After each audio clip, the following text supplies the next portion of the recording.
friends, thank you all so much for being here. I hope that you're all safe and doing well. Today is going to be the second video to my brand new video series that I'm doing on my channel. That's all about J fashion and kind of trying to dispel the misconceptions and misinformation that is out there in the interwebs, and talking to veterans as well as experienced J fashion wearers, talking to them about their experiences, the history of the fashions, as well as the evolution, and if you're brand new to the style, how exactly you can get into it. So for today's video, it's gonna be about Lolita fashion. Lolita fashion, probably one of the most popular J fashion styles that is out there. And so I've got Tempest and Tiffany with me to talk and explain more about Lolita fashion. So let's get into it. So here I am today with Tempest and Tiffany. Thank you both so much for doing this with me. Since we are starting out, I just wanted to hear a quick introduction about the both of you, about yourself, and also about how you found out about J fashion as well as Lolita fashion, and how long you've both been wearing it for. So whoever wants to go first, go right ahead. I'll go first. My name's Tempest Page. I am 26 years old. I have been wearing Lolita fashion since probably about 2008, so well over 10 years. I got into Lolita fashion during the LiveJournal era. It was actually a combination of my mom got me a Kier magazine as a gift that was being sold at the local anime store, and I used to play with Kisake dolls or Kiss dolls. It was like a program of like dress up pixelated dolls, and Sakura Fairy, who is actually still in the Lolita community today, her name's Tyler, and she designs her own clothes. She made a bunch of dresses that were inspired by Lolita fashion, and so those two things combined is how I found Lolita, found the LiveJournal community, and I've been in here ever since. I dabble in other fashion. Primarily, the only one I can like confidently label and say like, yes, I am definitely wearing that is that I'm a Lolita, Suit Lolita in particular. Very nice. And now you have your own store as well. I do. I sell, I don't really sell specifically only like Lolita stuff, but I do try to carry like, in between casual J fashion items, as well as stuff from other brands like Killstar and Sourpuss. I carry ACDC rag. So I try to bridge the gap to try and get more people involved into alternative fashion and alternative subcultures. And I've been open for 7 years now, and things have only gotten better and busier, especially now with social media and TikTok in particular, revealing and introducing J fashion to a new generation. Absolutely. I love all of your TikToks. They're all super informative, but also really fun as well. I was really excited to see all your new TikToks. But what about you, Tiffany? How long have you been wearing Lolita or J fashion, and how did you find out about it? Sorry. I'm Tiffany. I go by Milk Circus online. I've been wearing Lolita for a little over 4 years now. My first introduction to J fashion was kind of vaguely like through anime, like the kind of outfits that some characters would wear. From there, I discovered like Fairy K. So Fairy K and decor were actually like the first fashions I tried to get into beforehand. When I went to college is actually when I met Tempest, and seeing Tempest frequently enough exposed me a lot more to Lolita fashion. And then when I graduated college and worked at my first job, one of my coworkers was a Lolita. And so I ended up going to my first tea party, and then from there on I've been like really heavily steeped into Lolita fashion. It's my primary fashion. I don't really like wearing anything else besides it. I wear like circus Lolita, as I like to call it. The vast majority of my wardrobe is circus themed, so I wear sweet gothic and classic Lolita, but usually in the same motifs under circus. And I have recently started my own Lolita brand called Dandy Puppeteer. And I make jewelry for now, but I'm in the process of making like my first OG piece. So I'm excited for that. So I'm still like a newbie in the fashion technically, but because it's become like my primary like hobby and interest, it's something that I'm very, very, very active in. Yeah. Oh my gosh, all your cords so impeccable, and your brand, like I looked through all the pictures and through your shop, and the quality of all your accessories are so good. Like Thank you. Oh my I appreciate gosh. that. It's literally at like probably even a higher level than like Angelic Pretty and all those like other Lolita brands and their accessories. Like Thank you. it's, oh my I don't think I'm gosh. comparable to Angelic Pretty yet, but Oh I'm really, really man. trying hard to get Oh there. gosh. Well, I'm excited for whenever that happens, but let's go ahead and get started with talking about the history of Lolita fashion. If I'm not mistaken, I heard that it started in the 80s. Is that right or wrong? I think Some what we would people, consider what started in the 80s probably. Oh, I'm sorry. Oh no, you're good.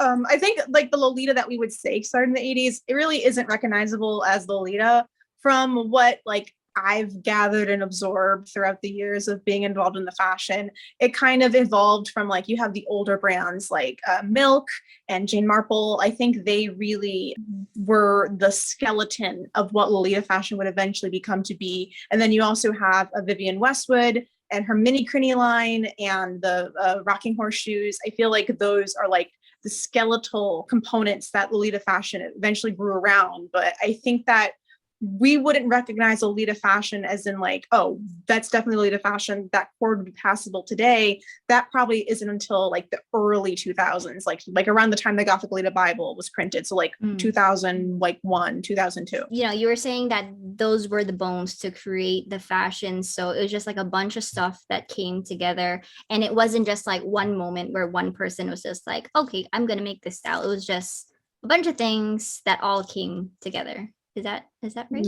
Yeah, I would say it's like a slow evolution. Like even like being in Lolita since 2008, I've seen things evolve, and it never happens like instantly. It always takes some time for things to build up. Comparing that, you know, how it started versus now today, 2021, how would you say the fashion has evolved since then? I want to defer to Tiffany to this because I feel like she's going to notice more stuff as someone who got into Lolita more recently than me. Yeah, the way that Lolita is changing rapidly, like even like in the short 4 years that I've been in it, has been really, really dramatic. So like the era that Tempest was like referring to, like that 80s, 90s era, some people refer to it as like proto Lolita, and you can like tell that that's like really, as she said, like where the skeletons of the fashion are. So like that's where poofy frilly pants start showing up, like the really, really high over the knee socks, which are like staples to Lolita right now. The platform shoes, things like that, start making their biggest appearance. But now it's like you have like the structure of Lolita very, very well defined, you know, like JSK or an OP, a blouse underneath, OTKs, heels, a matching purse, a head accessory. And that's usually the core component of what makes a Lolita coordinate. Because Lolita has become so popular in China right now. Yeah. So many Chinese brands are like pushing the foundation of what makes a Lolita cord into like completely different directions than Japanese brands have. So sometimes if you look at some of the pieces that are coming out from brands, they'll be made of like vinyl, or they'll have like multiple tiers, like all sorts of different kinds of apron designs that have never existed before. The types of headpieces. I really think that like animal headpieces have become a lot more popular now because of Chinese Lolitas, because there's so many independent designers that make like animal ear headbands, for example. There's a lot more push towards like following certain trends too as well. So where if you look at like proto Lolita from like the 80s and 90s, a lot of that foundational stuff is there, but you can still define it by like a certain era. And then the same thing applies for like early 2000s Lolita. But now it's like the field is so diversified in regards to what's called Lolita. It's going to be interesting seeing like 5 years from now what we're nostalgic for right now, because it's just so different. Yeah, no, I've seen there's a Facebook page where is it Loki Doki? It's one of those Facebook pages where they post like updates of what all the new Chinese Lolita updates, where they post updates of all the new Chinese Lolita brands. And it's so like cool and innovative to see, because I'm so used to seeing like 2010 Sweet Lolita, that OTT with the poofy wig and the poofy cupcake skirt. Like that's what I'm used to seeing. So seeing all these new themes that are popping up, like it's so freaking cool. And oh my gosh, yeah, it's really cool how it has evolved. Like I don't know too much about Lolita fashion. I just kind of like I'm more of a spectator than a participator, but still from the outside I can definitely see how it has evolved over time like that. But since we did cover like about the structure and the bones of Lolita, would you say that a petticoat is required for a coordinate to be considered Lolita, and also regarding how long the skirt has to be? Because I've heard that that's another thing that people get confused about. So petticoat, yes or no, or and skirt length? I no, that's definitely advice that I think is passed on to newbies that unfortunately a lot of new Lolitas can't let go of, because I think for a lot of people who are getting into Lolita fashion, it's their first foray into fashion, which is why the Lolita community was always very like, people say like, oh, Lolita has so many rules, they're so strict. But I feel like this is because a lot of people like personally, when I got into Lolita, before I got into Lolita, I was a tomboy. Like I really wasn't, I was going through like my tomboy emo kid phase. I was not into girly wearing dresses. I wasn't really up to date on fashion. I was when I was younger and I was like a girly girl, but then like, you know, you go through puberty, you have all that teen angst, you want to rebel. You don't want to be like the other girls. So Yeah. those rules, I really needed them because I needed that structure. I needed that guideline to follow. But you know, you get older and then you get more experience in the fashion, you look at more inspiration, you start to develop your own sense of style, and you don't need to follow those rules anymore.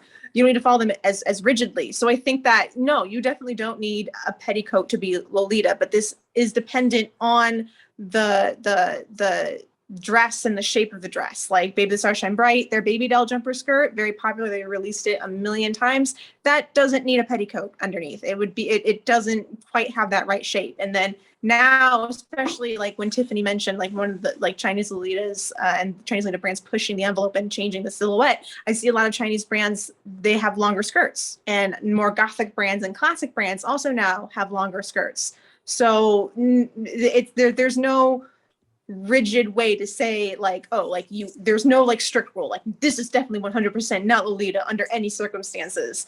We only give that advice to newbies. Yeah, it's a lot like what Tempest said. It's more about the dress. And I feel like that's where newbies struggle the most, is like if you're new to fashion in general, you won't necessarily understand the different shapes of certain pieces. So like for instance, it's difficult to explain to someone who's not familiar with fashion like why a skater dress isn't the same as like a JSK. Like some JSKs have that like A shape like a skater dress does, but it's not designed the same way. And so like it's not always about the petticoat. I always say that like a Lolita coordinate is like the sum of its parts. Like you can't just wear a JSK and then have it be Lolita. You can't just wear a head bow and have it be Lolita. Like it's the entire piece together that makes it Lolita. And like the length of the skirt issue always bugs me because a lot of Lolita dresses are made in one size. And if you are tall or if you are short, you can't do anything about that. And so when people, you know, hammer the rule of like, oh, your skirt needs to be this long, it needs to cover your knees, or you can't show this, blah, blah, blah, blah, blah. They're not really looking at the coordinate as a whole, which ends up making it a useless piece of criticism to give someone who's trying to understand like why their outfit's not working. Okay, well, talking about JSKs, so for those who don't know, a JSK is a jumper skirt and just Lolita clothing in general. For somebody who wants to get into it, they don't really know the prices. Would you say that Lolita fashion is expensive, or is it pretty accessible to a normal working person? I would say that compared to like high-end brand names, like, you know, like your Free People, your Love Shack Fancy, like more like higher end like brand name brands that like your typical adult is going to wear, Lolita fashion isn't that expensive. But for a lot of younger people who've been raised on fast fashion, like Forever 21, and now, you know, Shein, Ramway, like very fast fashion, Lolita is expensive. But I think the price is worth it, usually. Yeah, well, it's like, it's difficult to say because Lolita's expensive, but it's not expensive. Like, you could definitely get a new JSK for like $60 if you buy it from like a Chinese brand, for example. But, you know, you're not only buying the JSK, you have to buy the blouse, and you have to buy wrist cuffs and head bows and socks and shoes and things like that. So like it's very, very easy for your first coordinate to end up being like $200+ because of how many individual pieces go into making an outfit. But I kind of wish people wouldn't approach Lolita from the perspective of like, it's expensive, I can never do it, because a lot of Lolita is wardrobe building, like buying a piece and then getting as many different outfits and uses out of the same piece over and over and over again, which is a very different mindset to have than people who normally shop fast fashion. Oh, yeah, for sure. You're buying that dress for like 60, 80, 100, $200, but it's a dress that you can keep for forever, basically, because it's a high quality design dress. It's a dress you can wear and coordinate in an infinite amount of ways. And it's also a dress that if you ever get tired of it, you can sell it into an active secondhand market of people who will want to buy it. Yep. Like the jumpsuit I'm wearing, this is from 2007. And this piece, like, it's still perfect quality. It fits wonderfully. It's in great condition. And you can't really do that with a lot of other fashions. Like, there's people who are really into like genuine, true vintage, like vintage brands, like vintage brand names, like vintage Dior, vintage Chanel, or like people who are really into gunny sack dresses, which I also collect. But like, you can't do that with a lot of mainstream American fashion. Like, no one's selling, oh, here's my Forever 21 piece from 2006. Like, no one's doing that. But with Lolita, you can, which does kind of make it not only more worth it, but dresses are an investment. They're like more like a lifetime investment. It's not this, oh, this is a trend that I'm just going to toss away when it's no longer cool or it doesn't get me likes anymore on Instagram. It's an investment that you're going to have. I have dresses that I've had since middle school, and I'm now 26 years old. I've had that dress for almost half my life. So it's something that like it keeps with you. You don't have that, even though I think brands now are kind of becoming more fast fashion Lolita brands. I feel like there's still less of that impulse of like, oh, I have to get the newest thing. I need to always have money. I'll need to have the newest item. Additionally, I feel like Lolita is like a fashion that you can wait to enter. I'm like completely different from Tempest. Like, I didn't wear Lolita when I was like 14. I started Lolita when I was like, 23. Yeah, I was already like out of college and a working adult when I started wearing Lolita fashion, because that was the time I had money. I didn't have any money at all to pursue Lolita when I was in high school and when I was in college, and I knew about it. And so that's why I ended up naturally gravitating to other types of J fashion that are more accessible, because you can find pieces like more easily in thrift stores and other places than you can with Lolita. I waited, and I don't regret waiting at all, because I've been able to get like a lot of my really, really desired pieces because it's something that I actually waited to participate in.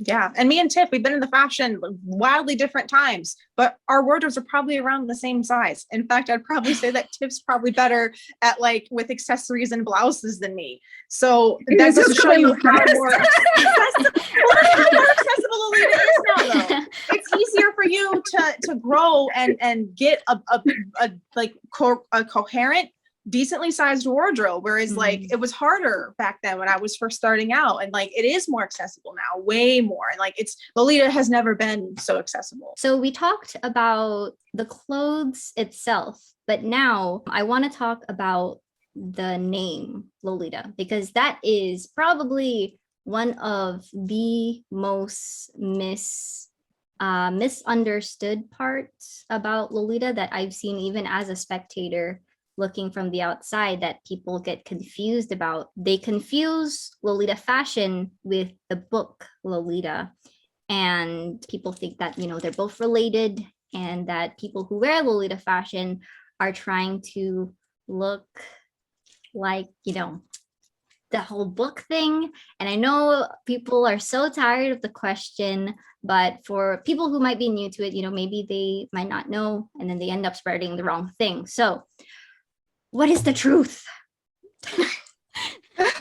I'm sorry to break it to you this way, but the truth is that we don't know.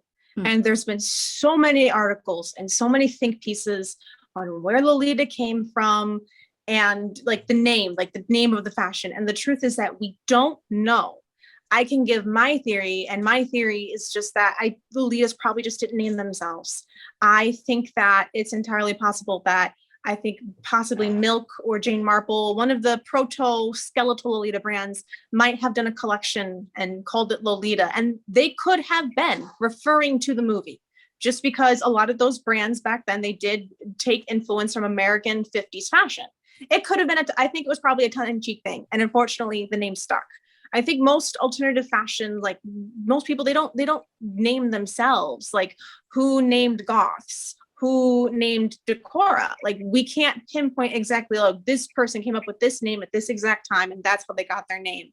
Like, I don't think punks and goths named themselves, and I don't think Lolitas named themselves either, but it's a name that we're stuck with, and the brands all identify with it and call themselves Lolita brands. So I don't think it's our place to say that the fashion should be named something else. And I really don't like the argument that, oh, well, Japanese people don't know anything about the book, because I find that a little ignorant and potentially paternalistic. Like, we can't, as a non-Japanese person, I cannot say what all of Japan and all of Japanese Lolitas, whether they knew or didn't know about the book. And I don't like it when people use that argument to defend the fashion. I also don't like when people say, like, oh, well, it's a feminist thing, because we also don't know that for sure. So I just think that it was something that we just got stuck with, and it maybe was meant to be ironic for other people named Lolita. I don't know, but my argument is always just that I don't think it matters. But I'm also been in the fashion for a long time, and I am desensitized to the name. So probably Tiffany has a different perspective on this than me. No, I'm kind of in the same boat as Tempest, where it's kind of like, even if the name like was associated with the book, it doesn't matter, because at this point it's just a completely different thing, so far removed from it. What ends up bothering me the most about the like confusion over the name isn't being associated with that kind of stuff, because I get it, like, it's a name, and so people will think of the first thing that they think of. It's when you try and make it clear that it's not the same thing, and then people argue with you over it. Yeah. It's just like, it's not my responsibility as an individual to like be Wikipedia for you, for instance. Like, just like any other thing that shares the same name as something else, it has a completely different lineage from it to where it is now in the modern day. So I just wish people would acknowledge that, like, Lolita fashion is its own existing subculture and has been for literally decades now. Asking people to change the name is irrational, because Americans aren't the ones who created the name of the fashion, and the name Lolita isn't even English to begin with, it's Spanish. So like so many layers of like where the origination of the name Lolita actually came from. At that point, if you're not willing to do the research into figuring out the differences, to me, that person's not even worth having the conversation over, because it's really easy to just figure it out now at this point. And honestly, the fact that the name is even scandalous, to me, I find that offensive, because yes, the book is controversial, but even within the context of the book, it is a name, it is a nickname, and it is the name of a victim of something horrible. Why is that a bad word? It's not a bad word within the context of the book, but the name has been associated and has, not to be all, the Joker, society, but society has given it this tainted meaning, like, the like, Long Island Lolita and stuff. People who are named Lolita now, like in 2021, like get harassed for their name, like their given birth name. Like, if you meet someone and that's like their first name, like, why are you going to be an asshole and harass them over it? Like, they can't do anything about that. Relating to the book, and also just like weird comments from people who are not aware or in the fashion, there has also been a saying that people say that Lolita is dressing like a little girl. And how would you respond to that kind of criticism? Or not so much criticism, but just like blatant understanding. I would say that even if it was, why does it matter? But also, I would say, how many little girls do you know that are wearing pink wigs and big head bows? Because I haven't seen many of those recently, but maybe I'm just not paying attention. But like in all seriousness, adult women's fashion has periodically throughout history taken inspiration from children's fashion. And one of the biggest eras for this was the 60s. The 60s you had mini skirts, Peter Pan collars, big puffy sleeves, especially in the late 60s. And like the style was very girlish and very like childish, and like you had like the Brigitte Bardot bouffant, and sometimes the pigtails, the curled pigtails and bows, and like loafers and socks, and like that those were fashions sold to adult women.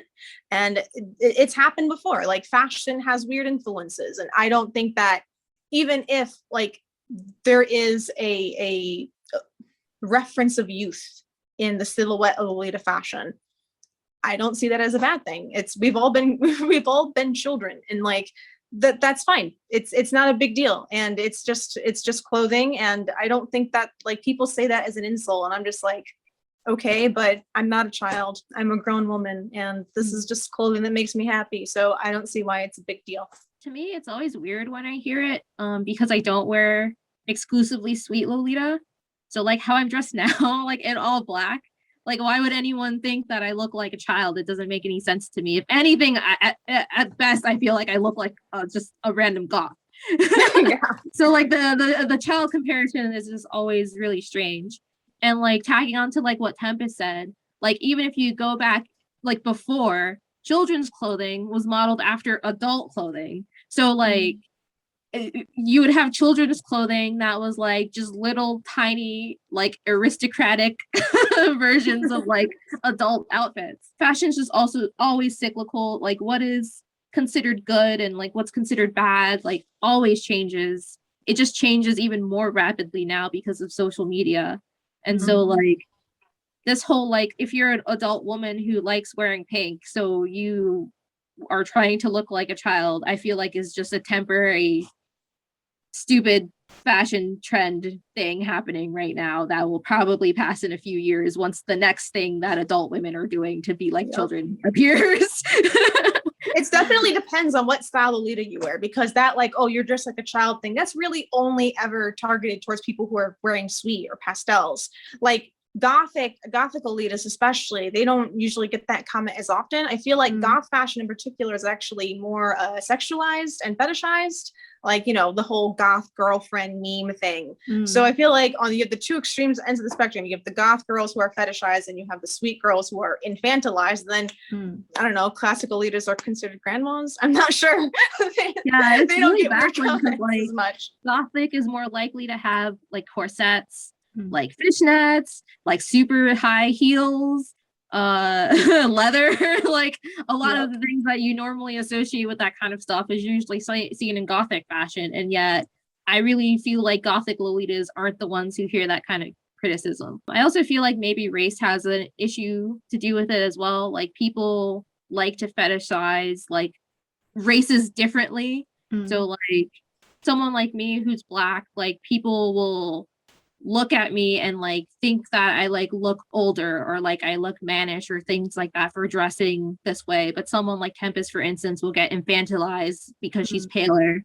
And it's just like, who is even looking at you too? It depends on what they think about what you're wearing. So I feel like those kinds of outside opinions really don't matter, especially since they're coming from people who don't even know what you're wearing in the first place. But other than the Lolita book questions and stuff about trying to look like a little girl, what are some other misconceptions or misinformation about Lolita fashion that just really grinds your gears, like that just piss you off?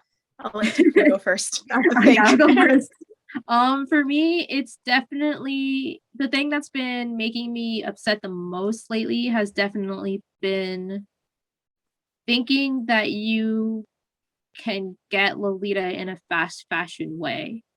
So like Lolita hasn't entered the ranks of like punk where you can just go to the mall and grab it off a rack in America. Like it's not at that point at all. So it's really difficult to like And it's frustrating because I feel like TikTok also kind of contributes to this, because like a lot of fashion trends are blending together a lot more lately. So it's really difficult to explain to new people that like Lolita is this specific thing. You obviously don't have to stick to all the rules in order to participate in it, but there are very specific things in Lolita.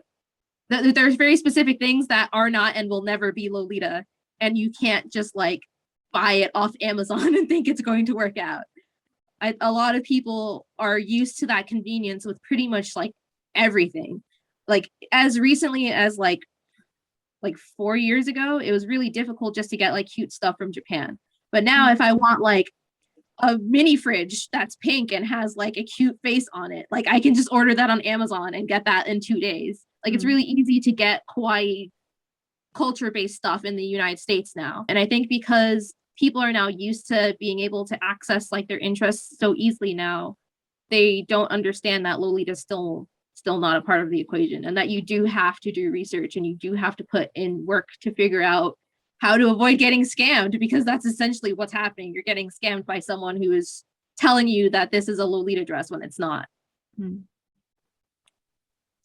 I feel like my biggest pet peeve, and I touched on it a little bit earlier, or pet peeve misconception, is that I really don't like it when people kind of project activism onto Lolita fashion as a whole. And like, I'm not saying like personally, people can wear Lolita because they feel like it is feminist, because they feel like it empowers them. That is totally fine, but that is a personal thing. And I don't like it when people kind of assume that it's a political statement, not because I'm not a political person, but because my fashion is just something I wear and it has nothing to do with my beliefs or what I stand for.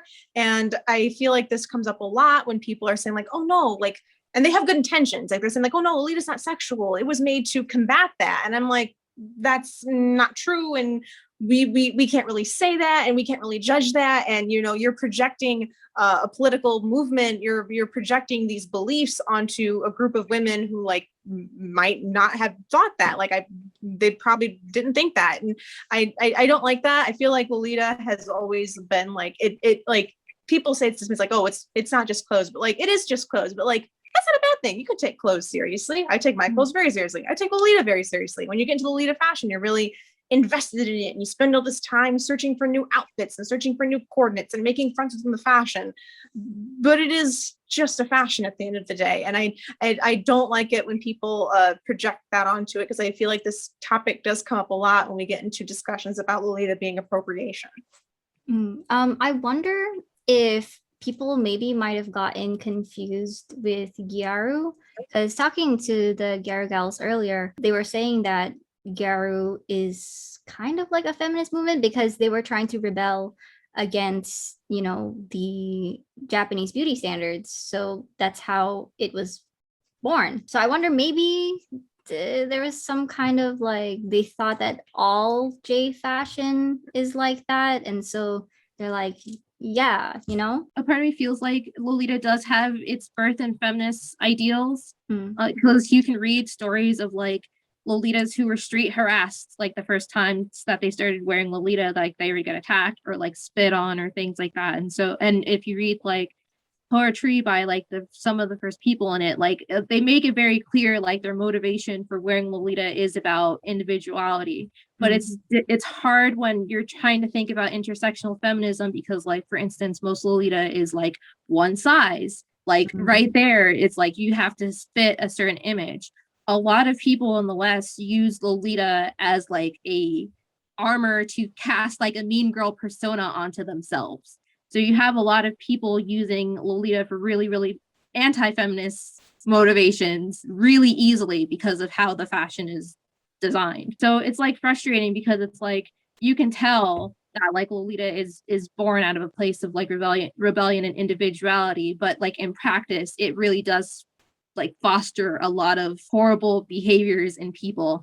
And that's probably why like Lolita is probably one of the longest lasting like online communities in regards to like Western J fashion communities, but it's also the one that has like the most drama and like controversy and like people still using 4chan and like all these other ridiculous things in the year 2021, because it's it's that kind of culture. Yep. And also to touch on something that was mentioned earlier, I do think that people are kind of not confusing Yaru with Lolita, but I think that because back in my era, the live journal era, when fashion, like J fashion was like the online community, Western community was relatively new. Lolita was like one of the first to have like put it to like have like a structure in like the Western internet, and then other fashions followed. So like Lolita on live journal, they had Lolita handbook, which is where you would go and get like information on what each substyle was and find beginner information.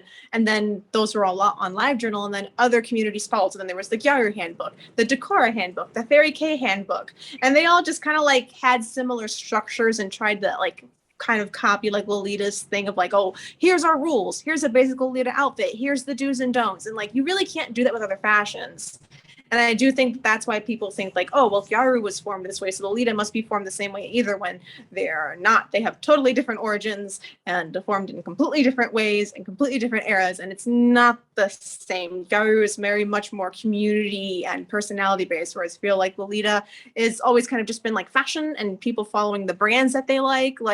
They're like there's Yaru communities and Yaru circles, but there was really not like Lolita circles. It was more so like, oh, like you're a fan of Angelic Pretty, I'm a fan of Angelic Pretty. Let's all hang out together because we're all fans of Angelic Pretty. Like there was much more like just brand loyalty as opposed to like, oh, we are all part of a big Lolita community. At least that's how things were in Japan. And Lolita, that's how like we got Lolita communities. And like Tiffany used to be part of the local Lolita community here, and we would have meetups. It was a little different here in America. But no, Tiffany's right that the Lolita community has been very nasty, has a very nasty history.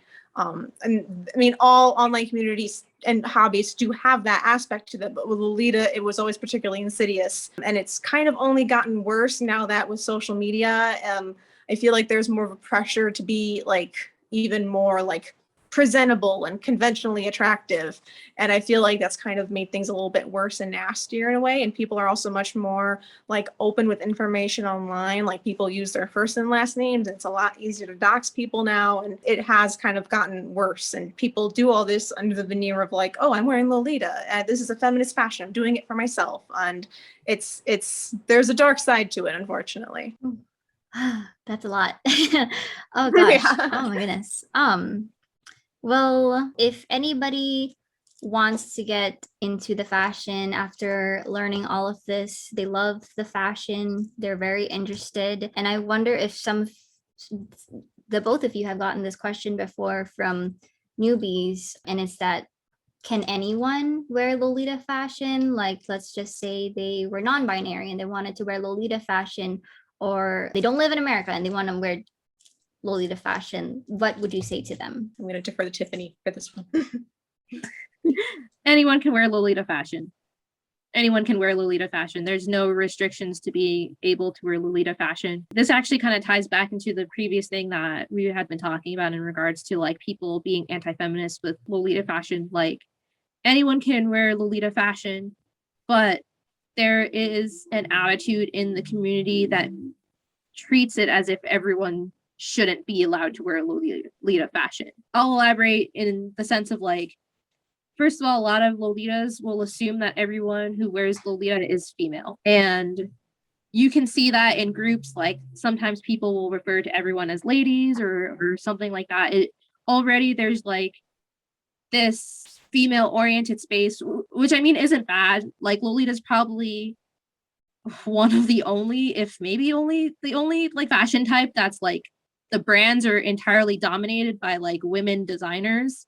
Like I can't think of another type of fashion where that's the case. So it does create that kind of environment, but at the same time, like if you are non-binary, it might be difficult getting people to see you as non-binary, especially when you're dressed in this feminine fashion. So that's something to be aware of. There is like OG, which is like the male counterpart to Lolita.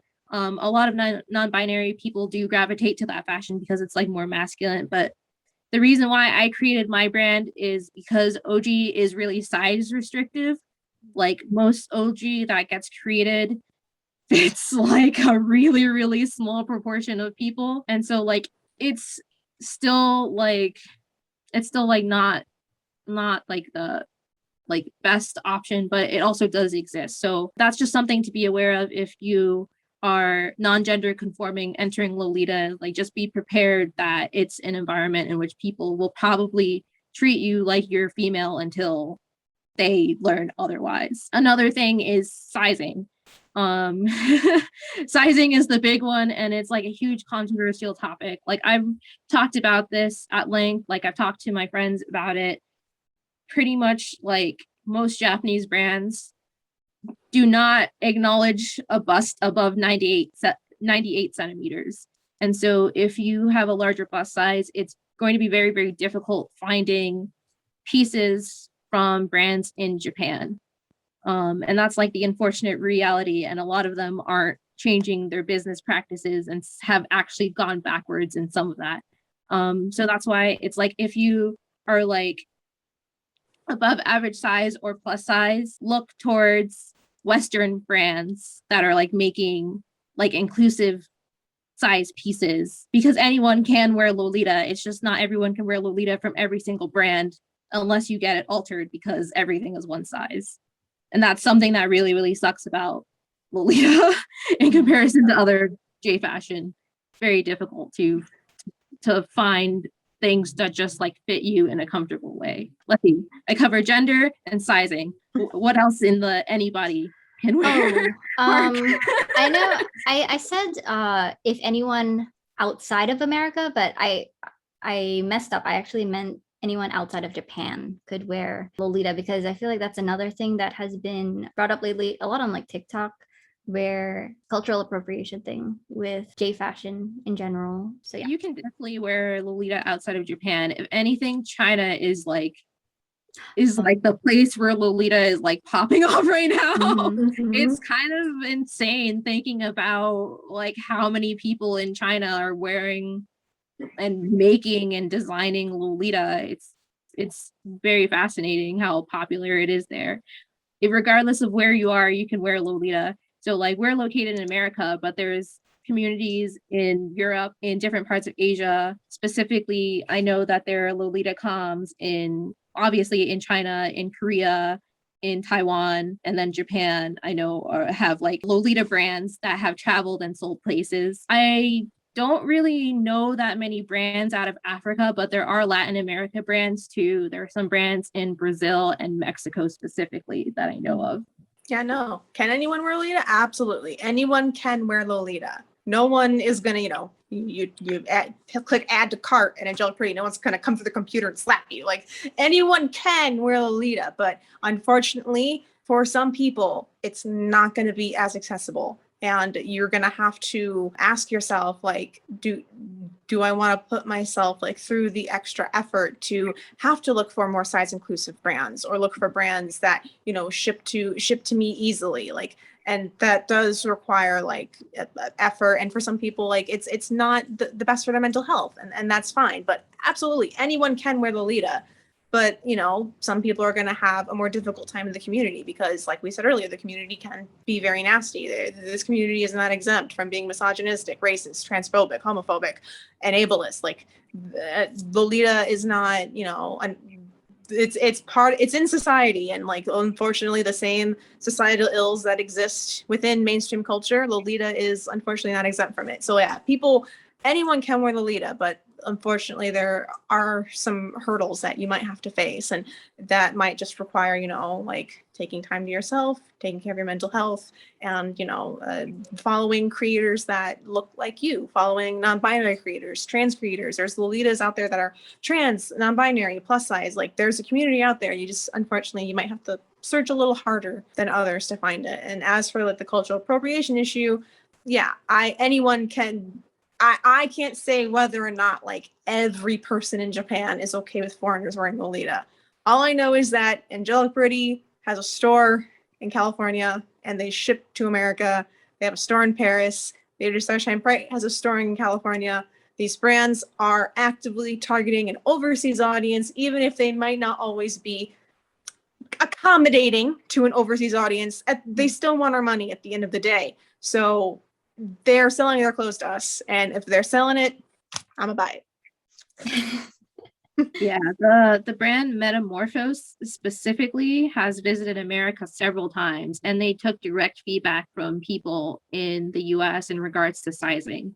So in the last year, they've introduced like extended sizes because that they only ship overseas. Like they will not sell it to people in Japan. They Oh, only wow. will sell it overseas because they are specifically trying to target an overseas audience. So it people who say that like Lolita's cultural appropriation, I don't understand where that comes from at all because No. they're definitely trying to get overseas money.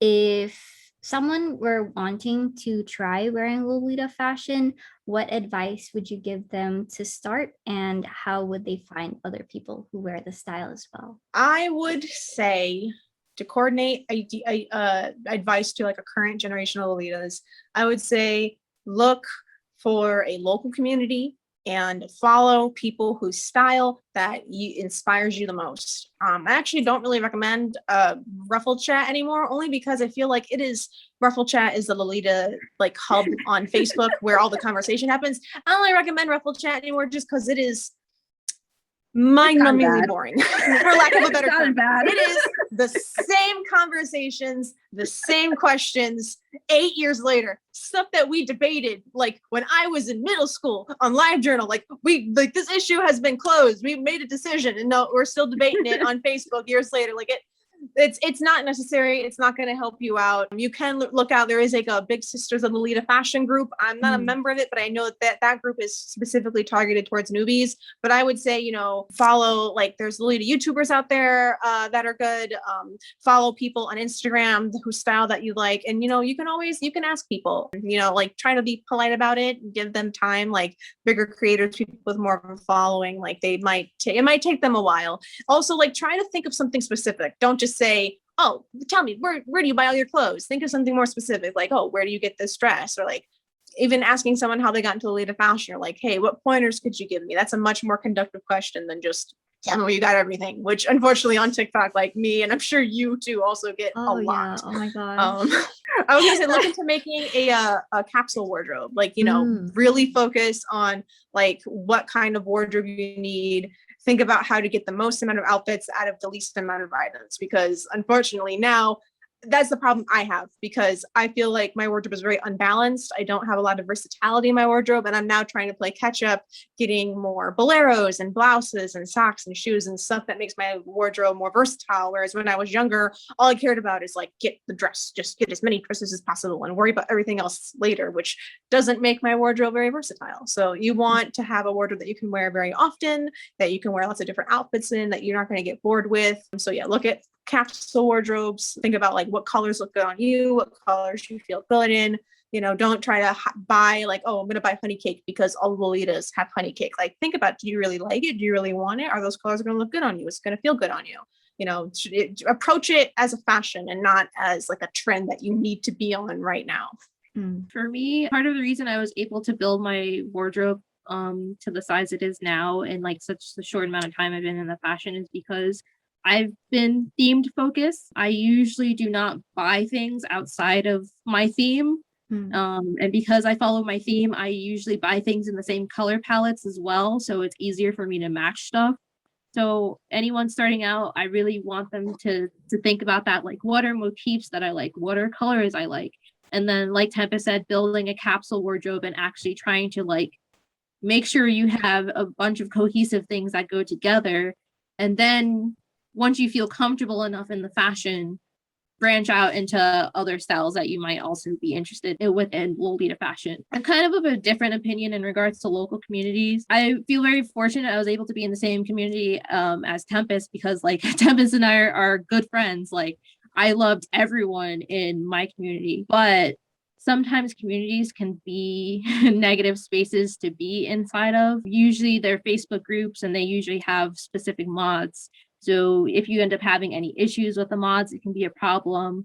If you end up having any issues with anyone else in the comm, it can be a problem. So I would like tentatively look at your local community, but not like rely on it so much for finding people. And if you're new to the fashion and anyone tries to tell you that CGL is a good place for advice, do not listen to them. And if anyone tries to convince you to go to drama blogs, do not listen to them, because quite frankly, some of the most unhappiest people in the fashion are the ones who have started from this perspective. If you enter the fashion from the perspective of, I need to be able to assemble a perfect coordinate immediately, like that's going to be what clouds all of your decision making. Like, it's going to prevent you from buying dresses that you like because you don't think they'll suit you. It'll prevent you from exploring different colors because someone told you that your colors didn't match. Like, you can't like let, I guess I should say, antiquated ideas of like what it means to coordinate a Lolita outfit be the first thoughts that you have when you enter the fashion, because that's just going to impact your time in the fashion. So definitely do a lot of your own individual research about things. The Facebook group that Tempest mentioned, the Little Sisters of Lolita Fashion group, that's a good group to go to for advice. But like, same thing, like the people who are giving you advice are going to be of a certain demographic, and they're going to tell you certain pieces of advice. So that's why it's just really important to, as she said, follow people whose outfits you actually like study how they coordinate their outfits, like where they buy their pieces. And that's usually a much more reliable way to get information as to like where where you can start like building a wardrobe based around things that you like. And don't just follow like the most popular Lolitas on Instagram, because they will probably just be pale sweet Lolitas. And that's not an accurate representation of like the wide range of diversity on the people who wear Lolita fashion or the types of Lolita dresses that exist. I just want to add on, like, I've been talking nonstop about how I've been in Lolita fashion for a long time, but there actually was a time when I did not wear it. And it was because of places like CGL, and it was because of drama blogs. And I stopped wearing this fashion that I loved. And I just let the dresses just collect dust in my closet because I was being made fun of. I was being made fun of for my personal life. I was being made fun of for for my face, for my weight, because I got into Lolita fashion so young, and then I was going through puberty and becoming an adult, and like my body was changing and my looks were changing, and I didn't look the same as I did back then, and I was being criticized and I was being made fun of and all kinds of horrible things. And like that made me, I didn't officially like leave. I didn't make a statement like saying like, attention everyone, I am now leaving Lolita fashion, but I distanced myself from it because it wasn't making me happy, because I couldn't help but think like, oh my God, if I post this coordinate, I'm going to get torn to pieces. So even if I feel good about it now, I'm going to feel bad about it later when I stumble upon it and see the horrible things that they're being said about me. And it took a lot of like growing up and developing and going and you know, becoming an adult and being able to put that behind me. And like those comments still get to me to this day. Like I can still, like, before I put on a dress, I worry and like I fidget with how it looked. I'm like, oh my God, do I look bad from this angle? Is this making my waist look bad? And it that stuff sticks with you. And like I had to develop a thick skin to get through the earlier days in the fashion, but you can avoid it. You can avoid the drama these days. I couldn't back in the live journal days. Back in the live journal days, everything was rioted out in the open, and people would just harass you anonymously, or harass you on their main accounts. But now you can ignore it, and you can curtail your own experience to be more positive and more healthy for your mindset. And yeah, so please listen to Tiffany. Ignore the drama communities. Ignore anonymous gossip blogs. You do not need them. And don't think that just because someone is negative, that means that they are being constructive, because that's not what constructive criticism is. And negativity is not inherently unbiased. All right, well, thank you both so much for your time, for your knowledge. It's really incredibly appreciated. Before we say goodbye, do the both of you have any last words or anything that you would like to promote? Yeah, just you can follow me on Instagram, TikTok, Tempest Page 1 on TikTok. I try to talk about Lolita fashion or even alternative fashion history because I'm older. Well, not like older, but I got in the community really young. So like I have all this knowledge and I have nothing to do with it except talk into the camera about it. So I have made a couple of videos on similar topics. And also, if you're going to try and say something about Lolita fashion or J fashion in general, and you haven't done the research, don't. I don't really use Instagram that often anymore, but you can follow me there if you're interested in seeing any of my circus coordinates. I'm Milk Circus on Instagram. I mostly just post on my brand page now, which is Dandy Puppeteer on Instagram. For now, I just make jewelry, but I'm working on clothing. It's in process, so this is a few more months. So if you're interested in different sized OG and Lolita fashion, please give my brand a follow. Yes. Buy their jewelry. Danny Puppeteer makes amazing, super creative stuff. And I have 2 of their collections, and it's so cute. Thanks for being my hype man. Oh, that's my job. I'm happy to do so because I'm so proud of you.